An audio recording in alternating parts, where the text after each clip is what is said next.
In this section, we'll look at how to start PowerPoint. Now, the easiest way is just to have an icon on the desktop like this, in which case you double click on it.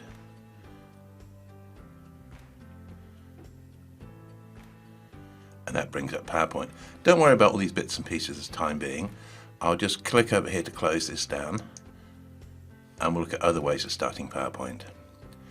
So if you don't have a desktop icon, you just click here, scroll down to where you see PowerPoint.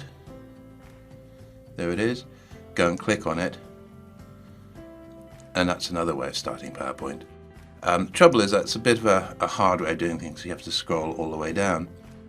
So something else you can do is, if you click here, go down and find PowerPoint, then if you right click here, there's a number of things you can do. You can do pin to start. And if I click on that, you can see it appears here. So if I close this down and then re-click on here, you can see it's much easier because PowerPoint is now there. You just simply click on it and it opens up. Again, I'll click here to close down. So that's one way of doing things. If you want, down here you could have the PowerPoint icon, and the way you do that is you click here, go down to where it says PowerPoint. So we go down to PowerPoint here.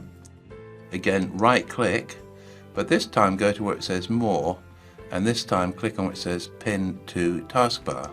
And as you can see, if I just close that down, it's now pinned to the taskbar down here. So if I click on that, that's another way of opening PowerPoint. The way I prefer is to have a desktop icon, and the way you do that, again, you click down here, you go and find PowerPoint again, and you don't click on it, you just simply press the Control and Shift keys down and hold them down, and then just drag this icon onto your desktop like here. Let go of the mouse button, then let go of the Control Shift keys, and where it says Create Shortcuts here, click there.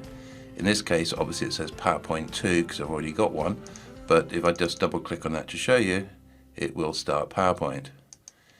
So in this particular case, I'll click on this, press the delete key to get rid of it, so I just have the one icon here. So it doesn't really matter which method you use.